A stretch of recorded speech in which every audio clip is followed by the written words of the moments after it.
der Rand. Fabriken werden gegründet. Herrliches deutsches Volk und unser liebes deutsches Reich. 1941.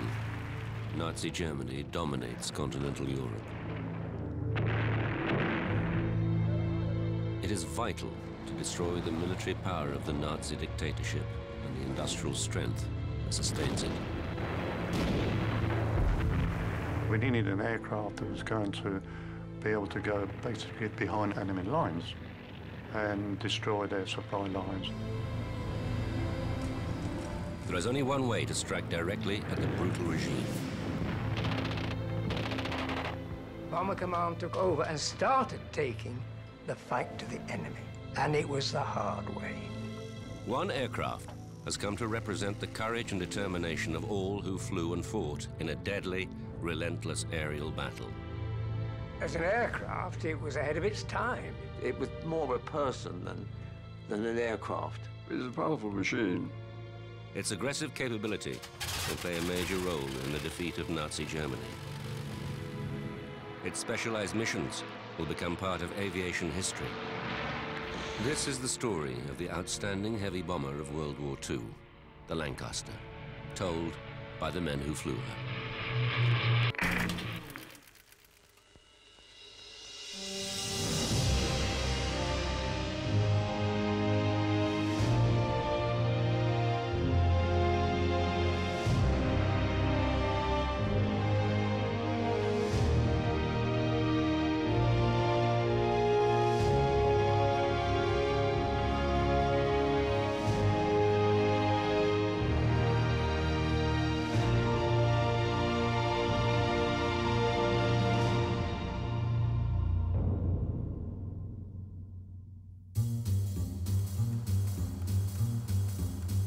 As they have done many times before in the long and deadly war against Nazi Germany, aircrew of Bomber Command gather for the briefings that will detail their targets for the night.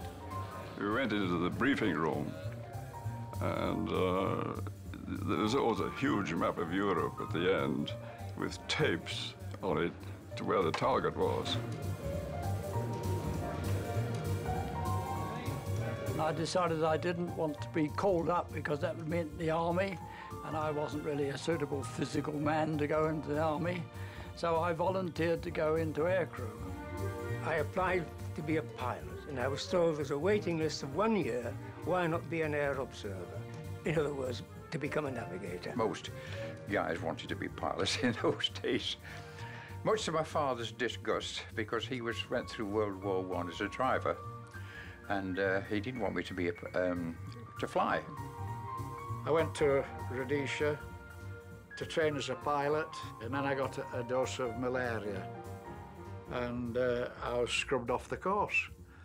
So I went down to South Africa to train as a bomb aimer. At the time, 1943, the losses of gunners were so high that they said, no, you can't become a wireless operator, you'll have to be a gunner. And so I became a gunner. After a number of training places in England, I was taught to fly in the United States in the Army Air Corps there. We had to learn the RAF way after we got back. For aircrew, the price paid in the fight for freedom is a grimly personal statistic. My own squadron, numerically, was wiped out twice during the period I operated. Because none of us really expected to finish a tour, especially when you were getting towards the end. You felt, now, am I going to finish it or not? It takes a particular kind of courage to climb aboard an aircraft, fully aware of the growing losses amongst aircraft and crews, the slim chance of surviving. We met a crew, and they were all excited. They were going to do their first operation. And we said, oh, good luck to them. And that was the last anybody ever heard of them. They just disappeared. The word last comes in many, many times in preparation, because you've written your last letter, possibly. You had possibly your last meal, and you've had your last cigarette. And yet, night after night, airmen, every one of them a volunteer, will make the long flight through hostile skies, determined to smash the Nazi war effort. This was something we had to achieve to wipe out as much of the enemy's industry and occupy as many people defending Germany as was possible. In the counterattack against Nazi aggression, the Avro Lancaster and the men who fly her will become the mainstay of Britain's bomber command. It will fly the greatest number of sorties and deliver a greater tonnage of bombs than any other aircraft.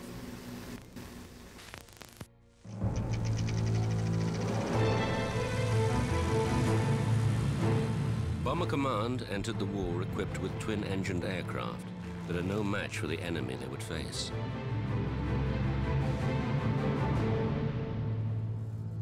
Hitler's armies, aided by the Luftwaffe, sweep across the Low Countries and into France.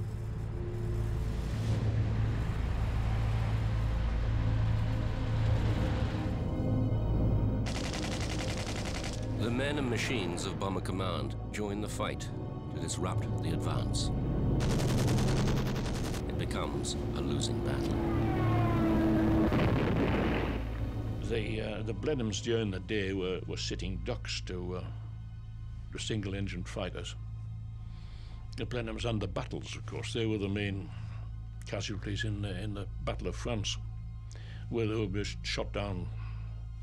Well, complete squadrons were shot down sometimes. Faced with the demands of modern warfare, these aircraft, with basic equipment and limited range, are completely inadequate for the task demanded of them.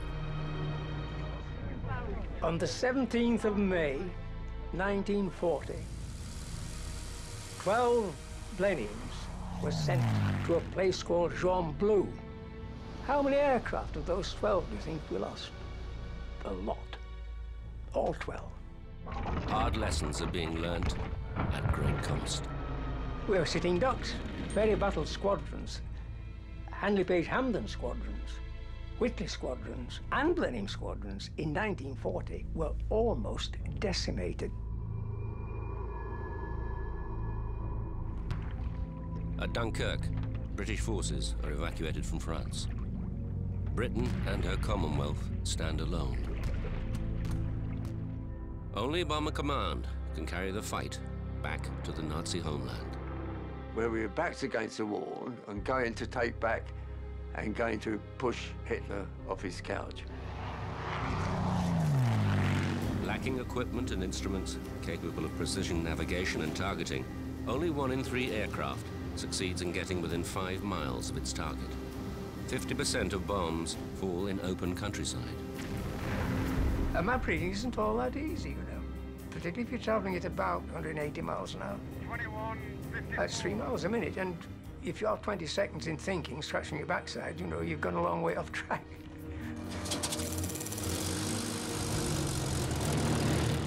"169 aircraft set off to raid Berlin. Fewer than half reach the target. Very few bombs actually fall upon the Nazi capital. 9 are killed and 32 injured on the ground. 120 aircrew die on this operation. And Britain itself has come under savage aerial attack.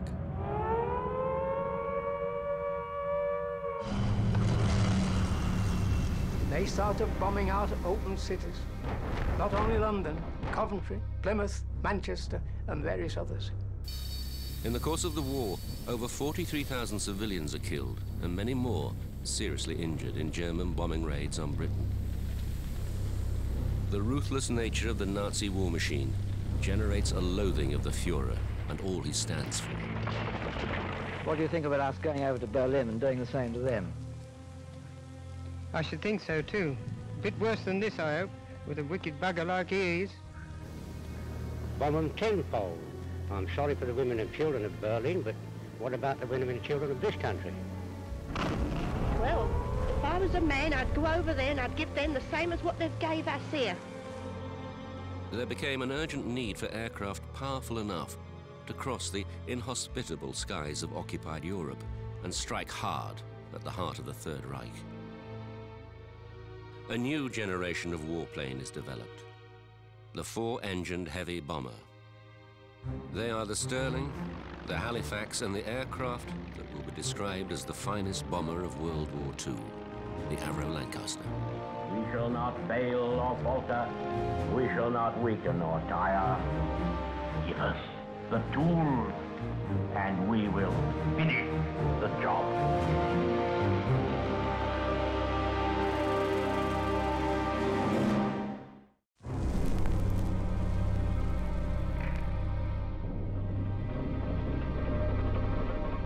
The Avro Lancaster will become part of Bomber Command's effort to destroy the Nazi industrial might. It will play the major role in this operation, but its origins lay in another, far less successful design.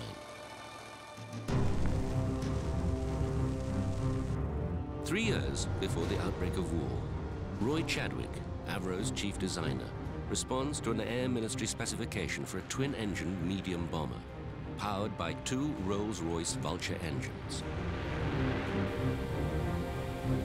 The first prototype of this aircraft, the Avro Manchester, flies on the 25th of July, 1939. Problems are immediately obvious. The Vulture engines lack power, and there are handling problems while in flight. However, when war breaks out 6 weeks later, the Manchester bomber is rushed into service. But the Vulture engines are prone to bearing failures and overheating, causing fires. In spite of modifications, the Manchester continues to suffer numerous problems, affecting its performance and reliability. The Manchester was completely underpowered and quite useless. At Avro, Chadwick and his team of designers are already planning to develop the Manchester into a potent 4-engine bomber, with the highly successful Rolls-Royce Merlin engine replacing the unreliable Vulture. Roy Chadwick added another 4 foot 6.5 inches on each wing span and made it a 4-engine job, and that was absolutely ideal. Here the propeller is being introduced to the aeroplane, of which in the future it will be an integral part.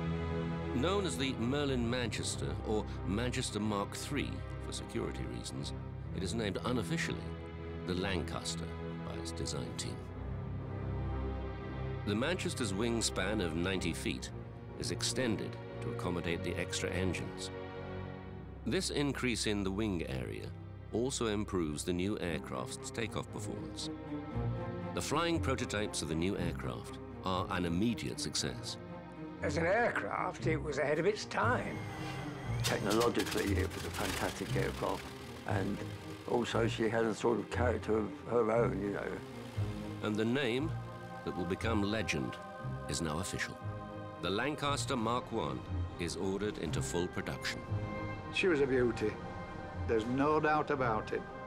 Roy Chadwick designed a really tip-top aircraft there. It wasn't designed for comfort. Basically, it's a metal tube with a main spar to support the wings and the engines, and then it has miles of cables, electronic equipment. The Lancaster will acquire the Manchester's most singular feature, a spacious and unobstructed bomb bay. A typical bomb load would be either 15 1,000-pounders or cookie and cans, which was a 4,000-pounder, and 12 cans of incendiaries.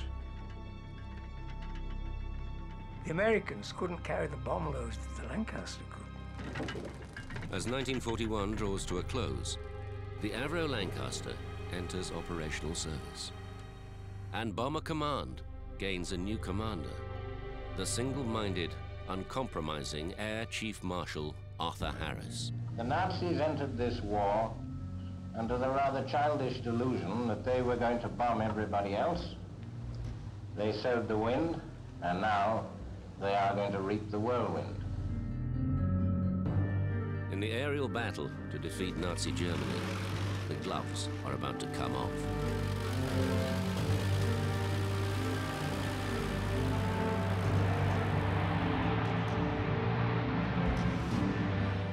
The the gathering strength of Bomber Command will be used to wreck the centers of German war production, shattering the confidence of munitions workers, forcing them to abandon their factories. The civil population of Germany have, however, an easy way to escape from these severities.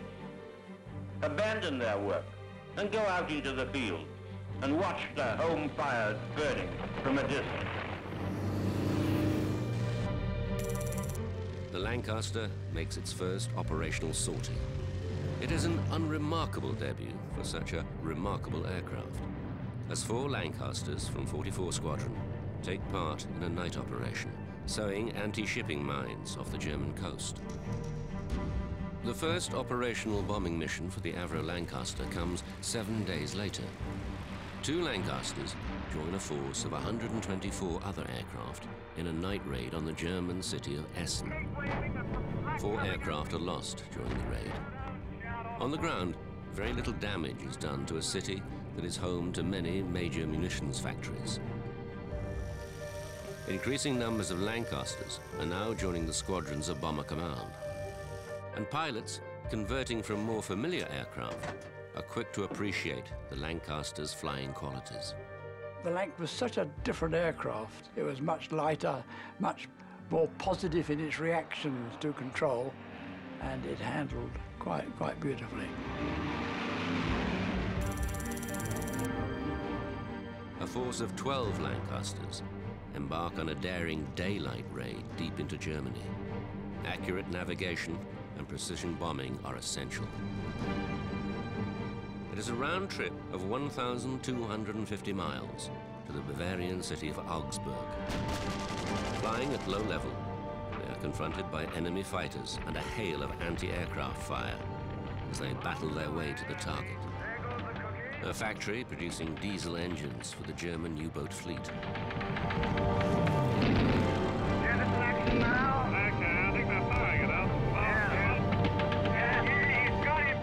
In spite of losses, 8 Lancasters make it through the barrage to deliver their bombs precisely on target.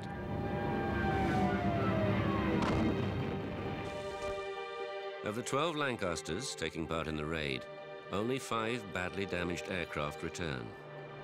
49 aircrew are missing. Squadron leader John Nettleton, who 5 weeks earlier had led the first operational flight made by Lancasters, wins the Victoria Cross for his part in the operation and becomes a national celebrity, touring factories in Britain, addressing the workers. Well, I do thank you very much indeed. It is really most important that we do blast hell out of these Germans, and I assure you that the more you give us, the more we'll do.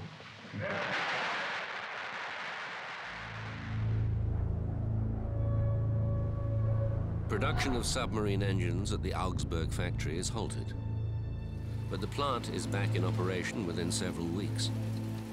Such losses, for so little result, were unacceptable. If Bomber Command is to remain in the war, it has no alternative but to fight by night.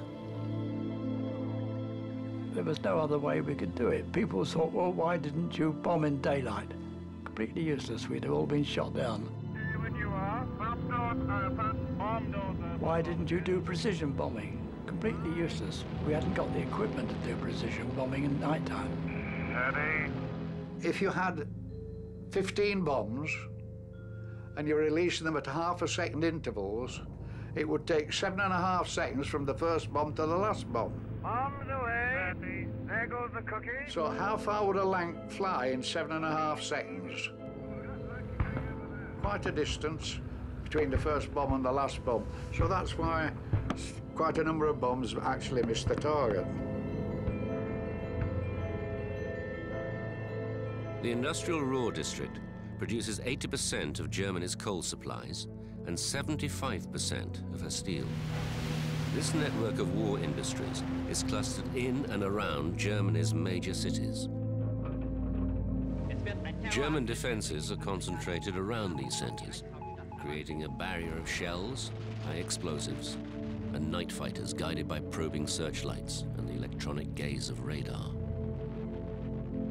Searchlights could be a problem, and they had what is known as a master searchlight, which was a blue searchlight, which suddenly latched onto you and it's radar controlled and you couldn't dodge it. The airmen of Bomber Command will confront the increasing strength of these defenses as Air Marshal Harris intensifies the aerial bombardment of the Third Reich. Cologne, Lubeck, Rostock, those are only just the beginning. But for the Nazis, the writing is on the wall. 73 Lancasters take part in the largest raid of the war to date. A total of 1,047 aircraft strike at the city of Cologne. That's not on your mind. Your mind is on the job you're there to do. 41 aircraft are lost. In Cologne, production is halted at 36 major factories. 70 others have their output reduced by half. Within a month, production is back to normal in the damaged city. Arthur Harris intends Bomber Command to become a war-winning weapon of devastating power. He resolves to strike harder and repeatedly at the enemy's resources. In your hands lie the means of destroying a major part of the resources by which the enemy's war effort is maintained. Let him have it right on the chin.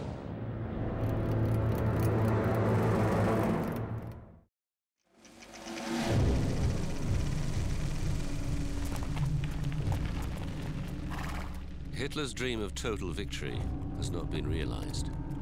He demands a huge expansion in output from the German war industry.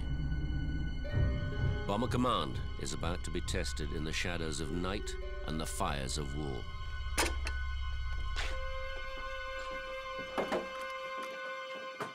The head of Britain's bomber force is a staunch advocate of his command's ability to shorten the war.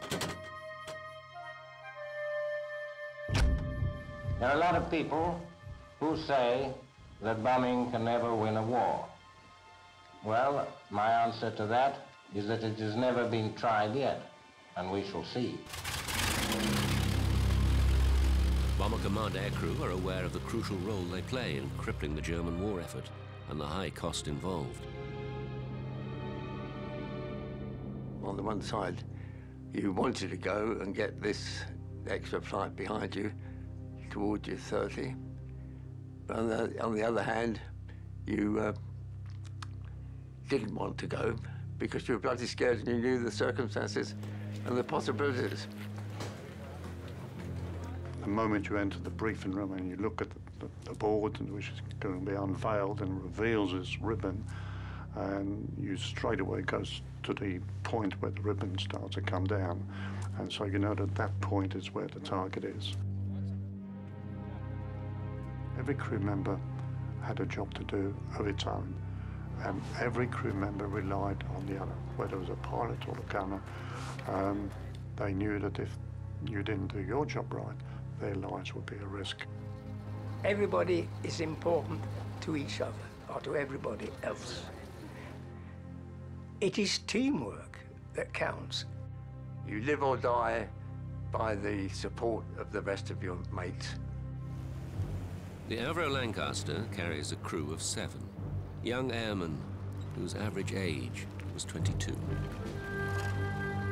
The old man of the crew was the mid-upper gunner, and he was 29, which you always thought was rather old. And the rest of us are in our early 20s. And of course, some were younger than that in other crews. The bomb aimer's position is in the plexiglass blister at the nose of the aircraft. Behind and below the pilot and flight engineer are the radio operator and navigator. I was behind my screen doing calculations, and I was so occupied that I really was in a position to almost shut out what was going on outside. And if you're running late, you should try and speed up a bit. So the navigator worked out all those sorts of problems. My flight engineer hated having to increase the revs to speed up. It mucked up his fuel consumption. and he prided himself on getting 1.1 miles to the gallon out of a Lang. The wireless operator's position is close to the Lancaster's cabin heater, and while the temperature at 20,000 feet in the night skies could drop to minus 40 degrees, his position by the heater is a dubious advantage. But the trouble is, it was only about 2 inches from me, and of course it was burning me like buggery. So down there was the open gangway, and of course nothing to obstruct anything except cold air coming in from various holes all over the place. So you've got cold air, freezing air blowing down there. You've got burning hot air down there. So the wireless operator is sitting something like this because he's been burnt like hell there and he's frozen there. Far back in the fuselage, separated from the rest of the crew, are the mid-upper and the rear gunner positions. Of the two, the rear gunner is the most isolated. He crouches behind 4 Browning machine guns, exposed to the elements, as well as the gunfire of stalking night fighters.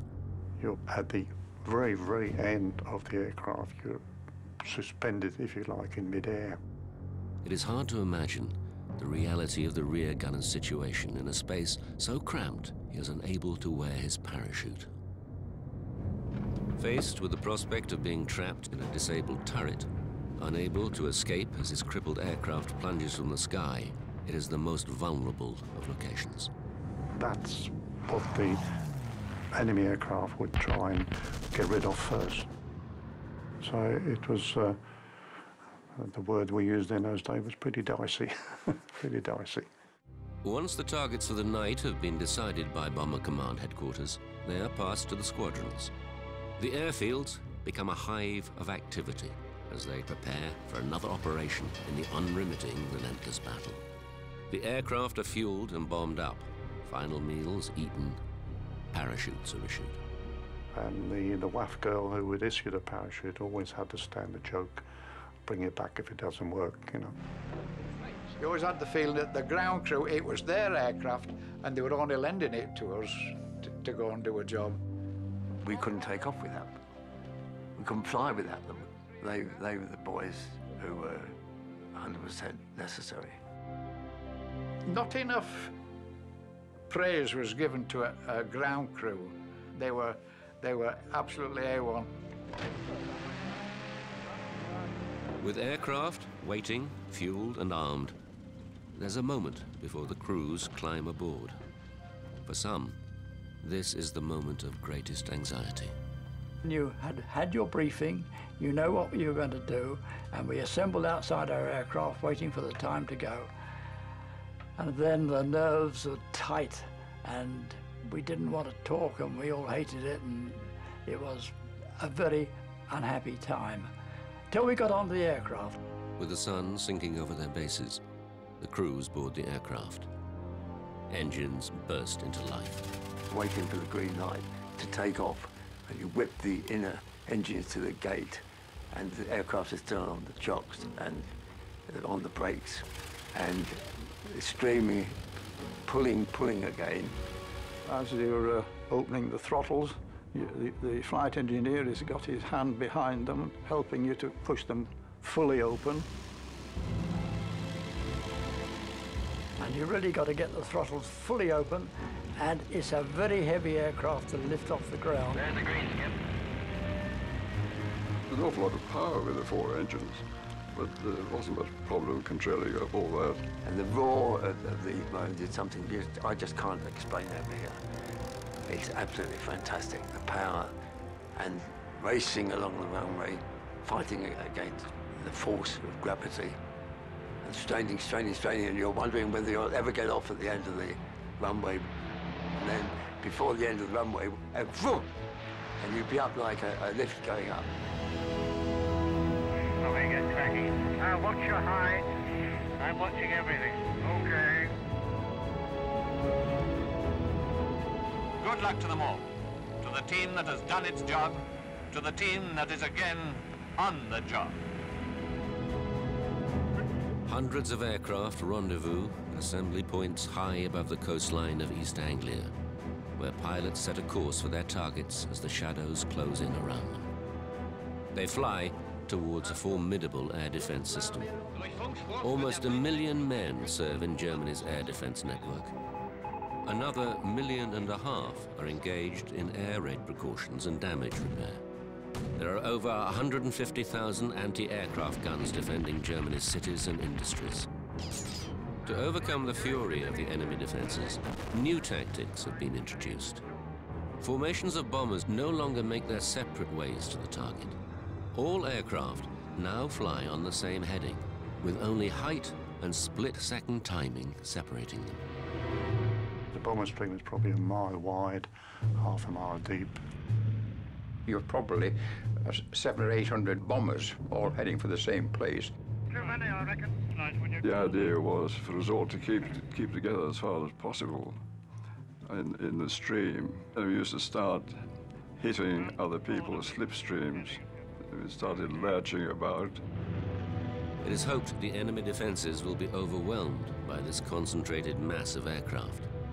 It is a dangerous tactic.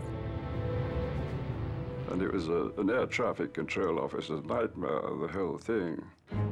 Both the bomb aimer and the wireless operator yelled at me that there was an aircraft approaching us on the port side, and I just caught a glimpse of it. It was another Lancaster.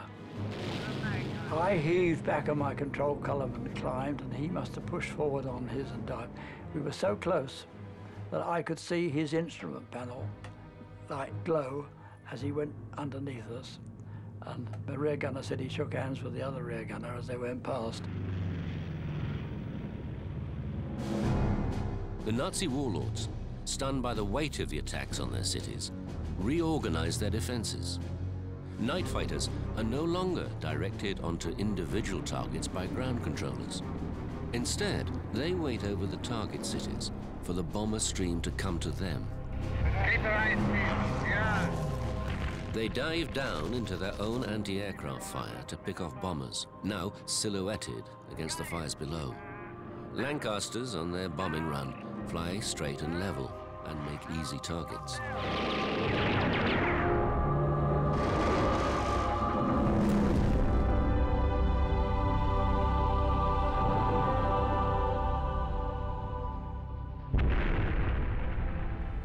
We suddenly saw another Lancaster burst into flames, and I can remember to this day Leo, a skipper, shouting at us, "Concentrate, it could be us next." In this savage battle, losses are mounting. 11,300 aircrew have been killed during the first 3 years of the war. More than 12,000 will die in the 4th year alone. The cloak of darkness that should shield the bombers is no longer working. The battle in the shadows is about to reach a new and savage ferocity.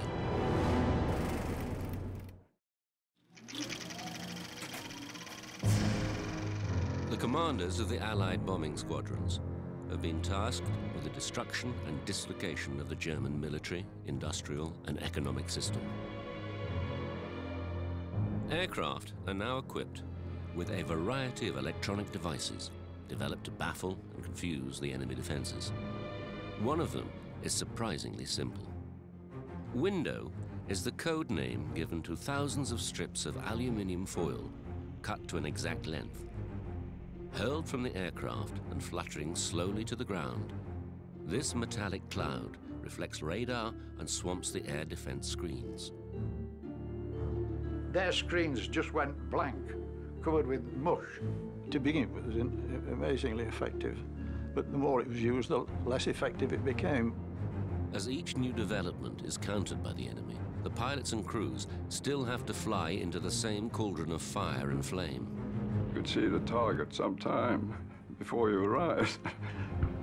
And you think, well, just hope you get through. They used to say that they chucked up everything except the kitchen sink. Searchlights pierce the night sky, seeking targets for the guns to finish off. Now, I immediately got coned by searchlights.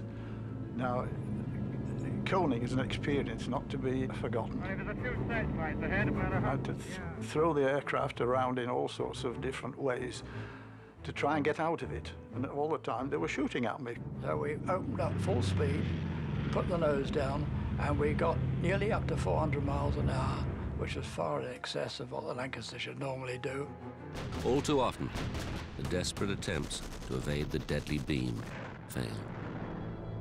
As the Lancasters reach the target, evasion becomes impossible. The aircraft has to fly straight and level. All you concentrate on, I must get it plumb in those marshalling yards. I must get it smack on that factory. This is what you aim for. Okay, steady. Right a little bit. The whole crew was saying, for God's sake, drop it more, let's get out of here. 2, 3.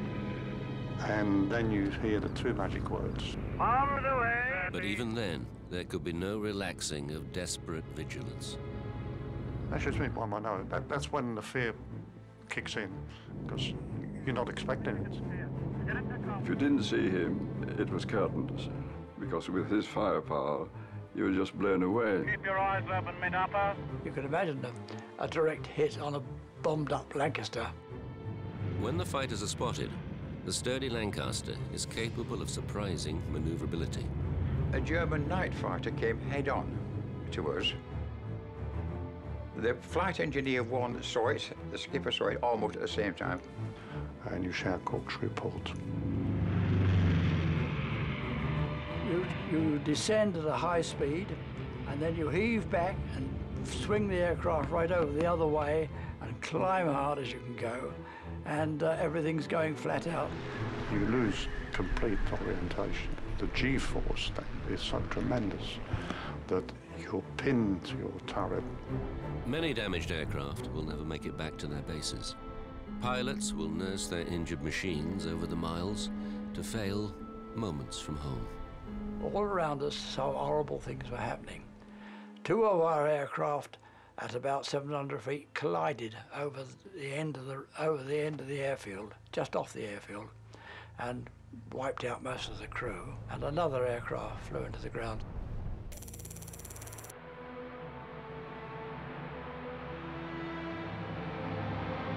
"19 Lancasters of 617 Squadron carry out Operation Chastise, the attack on the dams of the Ruhr Valley. Specially modified Lancasters carry the bouncing bombs developed by Barnes-Wallis.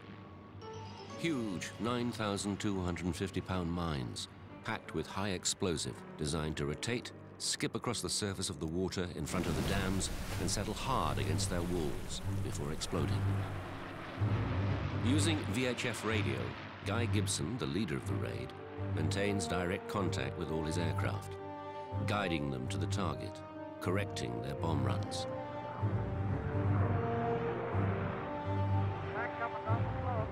It is the first use of the master bomber technique.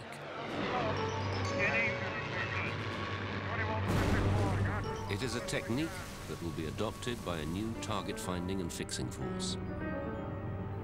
Fitted with the latest navigational equipment and trained intensively in precision bombing, the Pathfinder force will be the first over the target, marking the precise aiming points. When they got to the target, they put down their markers, which we could see, and we would bomb their markers. D-Day. The Allied armies land on the Normandy beaches. The main bombing effort is now focused on devastating the defenses facing the advancing Allied armies. Lancasters are the only aircraft capable of carrying the huge 21-foot-long, 12,000-pound tall-boy bomb and the even more massive Grand Slam 22,000-pound bomb, both created by Barnes-Wallis. Reinforced blockhouses, submarine pens, viaducts, railway tunnels, launch sites of the V-1 and V-2 rockets, even the German battleship Tirpitz sheltering in a Norwegian fjord. All are targets for Lancasters modified to carry the huge earthquake bombs. They bomb with precision, hitting their targets hard and accurately.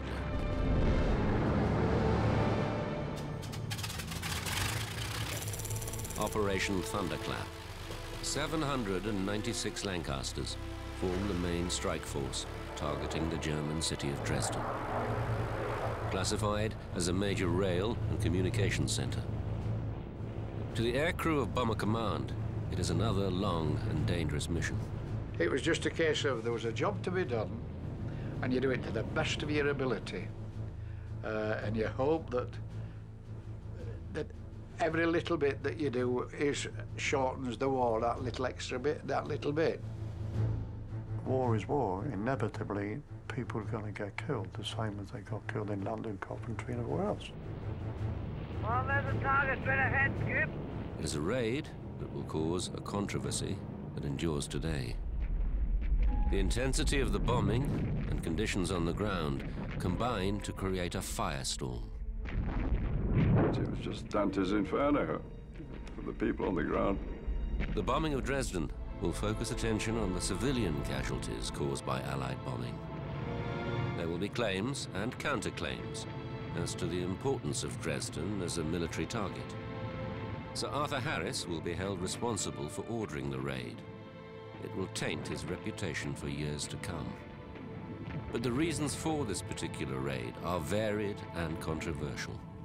I personally went to see Butch Harris after the war, and I spoke to him, and he told me, he said that he personally did not want to bomb Dresden.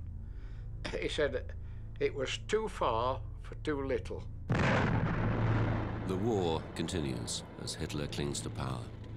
With callous disregard for the suffering of his people, he declares, if the war is lost, the nation will also perish. Their fate is inevitable. There is no necessity to take into consideration the basis on which the people will need to continue.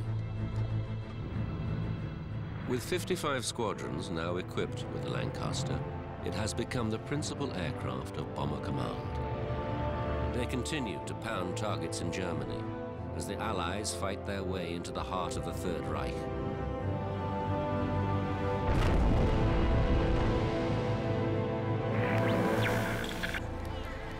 In sudden contrast to their usual role, Lancasters are given a humanitarian mission, Operation Manor.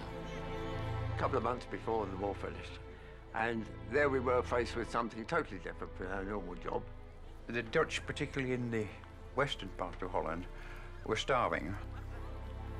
A week before, we'd been bombing Bremen at 18,000 feet. And here we were now on a Mercy flight, pushing all these different types of food, powdered eggs, chocolates, all sorts of things, push them up to Bombay. 31 Lancaster squadrons take part in Operation Manor, flying over 3,000 sorties in 9 days. There was a big white cross in a field. That was our drop-in zone.